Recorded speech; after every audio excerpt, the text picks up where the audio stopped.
Hello students. आज का हमारा जो टॉपिक है वो है मायोकार्डियल इन्फ्रैक्शन या एमआई। अब इसकी जो इंट्रोडक्शन की बात करें तो MI commonly known as heart attack, यानी एमआई की कंडीशन को हार्ट अटैक भी बोला जाता है। occurs when blood flow decrease और stop in coronary artery। अब ये कंडीशन होती कैसे है?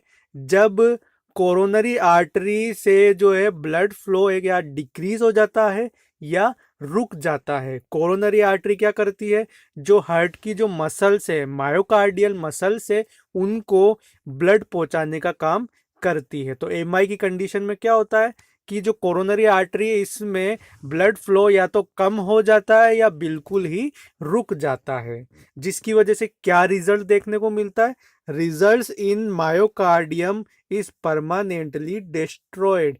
अब इसकी वजह से क्या कंडीशन देखने को मिलती है कि जो मायोकार्डियल मसल्स है उनको भी ऑक्सीजन चाहिए, न्यूट्रिएंट्स चाहिए वर्क करने के लिए। ठीक है, हार्ट का काम क्या होता है? ब्लड को पंप करना। तो जो मायोकार्डियम मसल्स है उनको भी ब्लड चाहिए, ऑक्सीजन चाहिए या न्यूट्रिएंट्स चाहिए काम करने के लिए। तो अगर कोरोनरी आर्टरी से ब्लड पहुंच ही नहीं पा रहा है मसल्स को, तो क्या होगा? जो मायोकार्डियल मसल्स है उनमें नेक्रोसिस होने लग जाएगा। नेक्रोसिस का मतलब जो टिश्यू है, जो मसल्स है, उनकी डेथ होने लग जाएगी ऑक्सीजन की कमी से। ओके, सो इस कंडीशन को क्या बोलते हैं? एमआई। सो आप लोगों को समझ में आ गया एमआई क्या होता है? एमआई एक ऐसी कंडीशन होती है जिसमें कोरोनरी आर्टरी में ब्लड फ्लो कम हो जाने की वजह से मायोकार्डियल मसल्स की डेथ होने लग जाती है। ओके, अब इसके बाद जो बात करें इसकी डेफिनेशन की कि इसमें होता क्या है, मैंने आपको एक इंट्रोडक्शन तो इसका बता दिया कि ऑक्सीजन की कमी हो रही है। एक इसका जो डेफिनेशन है वो भी हम इसमें पढ़ लेते हैं। It is a group of clinical pathological syndrome which results due to imbalance between oxygen supply and demand to the myocardium। MI में क्या होता है? ऑक्सीजन की कमी होती है ब्लड सप्लाई की वजह से। तो इसमें क्या रिजल्ट देखने को मिलता है? ऑक्सीजन की डिमांड तो बढ़ जाती है और ऑक्सीजन और न्यूट्रिएंट की जो सप्लाई है वो क्या हो रही है? कम हो रही है। ऑब्स्ट्रक्शन जो हो रहा है कोरोनरी आर्टरी में, उसकी वजह से ऑक्सीजन और न्यूट्रिएंट्स की सप्लाई तो कम हो रही है, डिक्रीज हो रही है, और ऑक्सीजन और न्यूट्रिएंट्स की डिमांड बढ़ रही है। तो यहाँ पे क्या हो रहा है? डिमांड और सप्लाई दोनों के बीच में इम्बैलेंस हो रहा है। तो उस कंडीशन को क्या बोलते हैं? एमआई। ठीक है, एमआई की कंडीशन में क्या होता है? ऑक्सीजन की सप्लाई तो कम हो जाती है और डिमांड बढ़ जाती है, तो ये इम्बैलेंस हो जाता है। ओके, जिस वजह से क्या प्रॉब्लम होती है? ऑक्सीजन की सप्लाई तो डिक्रीज हो जाती है, न्यूट्रिएंट्स की सप्लाई भी डिक्रीज हो जाती है, और तीसरा जो मेटाबॉलिक वेस्ट प्रेजेंट है, जो ब्लड में या मसल्स में जो मेटाबॉलिक वेस्ट प्रेजेंट है वो वहां से वॉश आउट, एक्सक्रीट नहीं हो पाते हैं। ठीक है, तो ये बात हो गई एमआई की। आई होप आपको इसकी डेफिनेशन समझ में आ गई होगी, क्या कंडीशन है, इसमें क्या प्रॉब्लम हो रही है। ओके, अब इसके बाद बात करते हैं अपन इसकी कॉजेस की।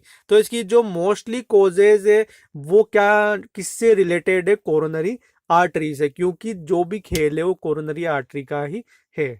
सो इसमें फर्स्ट कॉज है कोरोनरी आर्टरी थ्रोम्बोसिस। यहाँ पे दो, एक तो है यहाँ पे एथेरोस्क्लेरोसिस और एक है थ्रोम्बोसिस। तो ये दोनों का कनेक्शन होता है। कैसे होता है कि ये जो कोरोनरी आर्टरी है इसमें पहले क्या होता है?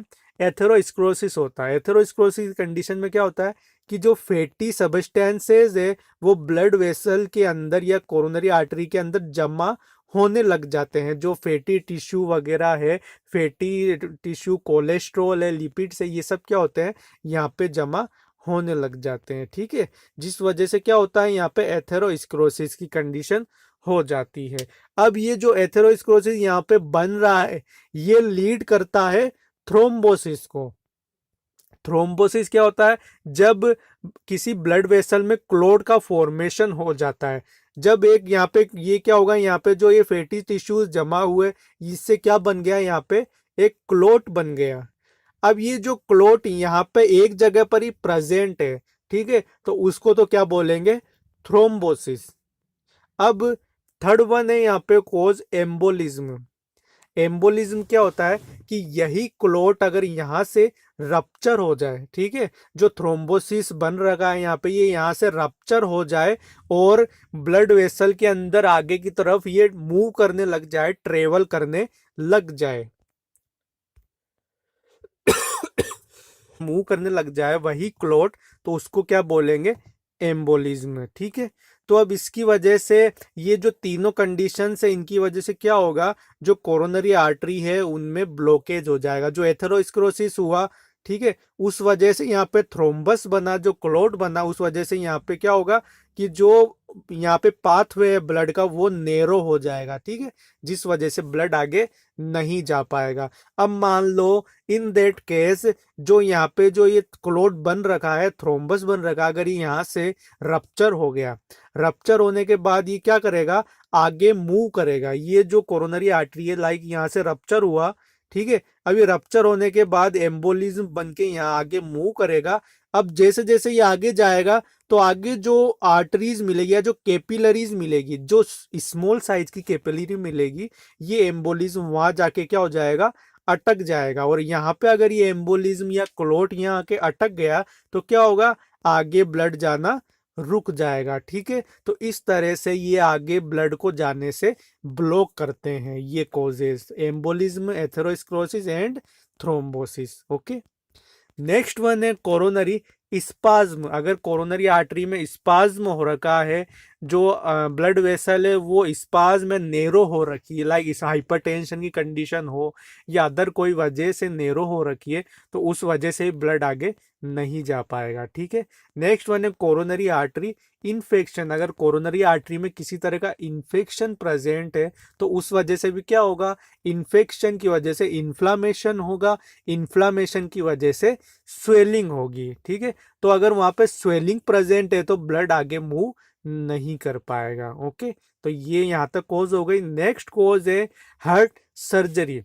अगर हार्ट में पहले किसी तरह की सर्जरी हुई और उस सर्जरी की वजह से मान लो अगर वहां पे इन्फेक्शन हो गया, तो उस केस में भी यहाँ पे ब्लड सप्लाई ब्लॉक हो सकती है। ओके, सो ये बात हो गई एमआई की कॉजेस की। अब इसके बाद अपन बात करते हैं इसके रिस्क फैक्टर्स की, कि कौन कौन से रिस्क फैक्टर होते हैं जो एमआई कॉज कर सकते हैं। तो इसमें फर्स्ट वन है हाई फैटी डाइट। अगर कोई पर्सन फैटी फूड खाता है, ऑयली फूड का सेवन ज़्यादा करता है, तो उसमें उस पर्सन में मतलब कोरोनरी आर्टरी में ऑब्स्ट्रक्शन होने के चांस ज़्यादा होते हैं। जैसा मैंने आपको बताया कि एथेरोस्क्लेरोसिस में क्या होता है, फैटी टिश्यू जो सब्सटेंसेस होते हैं वो यहाँ जमा होने लग जाते हैं। ठीक है, तो अगर कोई पर्सन ज़्यादा अमाउंट में कोलेस्ट्रॉल लेगा, फैटी फूड खाएगा, तो उनमें ये कंडीशन होने के ज़्यादा चांस होंगे। नेक्स्ट वन है हाई सोडियम डाइट। अगर कोई पर्सन अपने खाने में सोडियम ज़्यादा लेता है, नमक का यूज़ ज़्यादा कर रहा है, या ऐसी कोई चीज़ खा रहा है जिसमें सोडियम का लेवल ज़्यादा है, तो क्या होगा, सोडियम क्या करता है, ब्लड प्रेशर को बढ़ाने का काम करता है, तो उस कंडीशन में भी ब्लड फ्लो ऑब्स्ट्रक्ट हो सकता है। नेक्स्ट वन है लो फाइबर डाइट। अगर कोई पर्सन लो फाइबर डाइट लेता है तो उनमें भी एमआई होने के चांस हो सकते हैं। नेक्स्ट वन है sedentary life style. Sedentary life style क्या होता है कि अगर कोई पर्सन बिल्कुल भी फिजिकल एक्सरसाइज नहीं करता है, फिजिकल एक्टिविटी नहीं रखता है, सिर्फ बैठे हुए या लेटे हुए ही अपना काम करता है, तो उन ऐसी लाइफस्टाइल वाले पर्सन्स में भी एमआई होने के चांस होते हैं। नेक्स्ट वन है हाइपरटेंशन। हाइपरटेंशन कंडीशन में क्या होता है, ब्लड वेसल्स जो होती है वो कॉन्स्टिक रहती है, और लंबे टाइम तक अगर ये कंडीशन रह रही है तो ब्लड वेसल्स क्या होने लग जाती है, रप्चर होने लग जाती है। ओके, तो इस कंडीशन में भी एमआई हो सकता है। नेक्स्ट वन है ओबेसिटी। जो पर्सन ओबेज होते हैं उनमें क्या होता है, फैट का लेवल ज़्यादा रहता है, कोलेस्ट्रॉल लेवल ज़्यादा रहता है, डायबिटीज़ वगैरह ऐसी प्रॉब्लम्स देखने को मिलती है। तो ये जो प्रॉब्लम्स है वो भी एमआई लीड कर सकती हैं। ओके, नेक्स्ट वन है smoking, alcohol and tobacco chewing. यानी जो पर्सन स्मोकिंग करते हैं या एल्कोहल का कंजप्शन करते हैं या तंबाकू खाते हैं, तो उन लोगों में भी एमआई या हार्ट प्रॉब्लम्स देखने को मिल सकती है, क्योंकि जो स्मोकिंग होती है, जो मतलब सिगरेट्स वगैरह होती है या जो तंबाकू होती है, इनमें निकोटीन पाया जाता है। ये जो निकोटीन होता है या जो अदर केमिकल्स होते हैं, ये क्या करते हैं, ब्लड वेसल्स को डैमेज करने का काम करते हैं। तो इस तरह से ये भी एमआई कोज कर सकते हैं। ओके, नेक्स्ट वन है स्ट्रेस। आप लोगों को पता होगा कि जब भी हम ज़्यादा स्ट्रेस लेते हैं तो स्ट्रेस की कंडीशन में एक हार्मोन रिलीज होता है, एपिनेफ्रिन। ये जो एपिनेफ्रिन हार्मोन होता है, ये किसके लिए रिस्पॉन्सिबल होता है, फाइट और फ्लाइट की कंडीशन में। जब स्ट्रेसफुल सिचुएशन होती है तो उस टाइम एपिनेफ्रिन का सीक्रेशन बढ़ जाता है, और ये एपिनेफ्रिन क्या करता है, ब्लड प्रेशर को बढ़ा देता है, ठीक है, हार्ट रेट को बढ़ा देता है। ओके, सो अगर कोई पर्सन ज़्यादा स्ट्रेस लेता है तो उस पर्सन में एक तो हाइपरटेंशन की कंडीशन रहेगी, और हाइपरटेंशन की वजह से एमआई भी हो सकता है। ओके, नेक्स्ट वन है सीवियर हाइपोक्सिया। अगर किसी पर्सन को लंबे टाइम से अगर ऑक्सीजन नहीं मिल पाई किसी वजह से, अगर एक्सीडेंट हो गया या पर्सन को कोई इंजरी हो गई, उस वजह से अगर पर्सन को लंबे टाइम से ऑक्सीजन की कमी हो गई टिश्यूज में, तो उस वजह से भी मायोकार्डियल मसल्स की डेथ हो सकती है। और लास्ट वन है कोल्ड, यानी सर्दी वगैरह। सर्दी का टाइम जो होता है, या कोई पर्सन ऐसी कंडीशन में आया कि उसका टेम्परेचर बिल्कुल डाउन हो गया, तो उस कंडीशन में क्या होगा, जो आर्टरीज होती है, ब्लड वेसल्स होती है, वो कॉन्स्ट्रिक्ट हो जाती है। कॉन्स्ट्रिक्ट क्यों होती है, क्योंकि जब हमारी बॉडी का टेम्परेचर डाउन होता है तो हमारी बॉडी कोशिश करती है कि ब्लड टेम्परेचर को बढ़ाने का कोशिश करती है और हमारे को सरवाइव करने का कोशिश करती है बॉडी। ओके, सो इस कंडीशन में क्या होता है, ब्लड प्रेशर बढ़ जाता है, जो आर्टरीज है वो कॉन्स्ट्रिक्ट हो जाती है।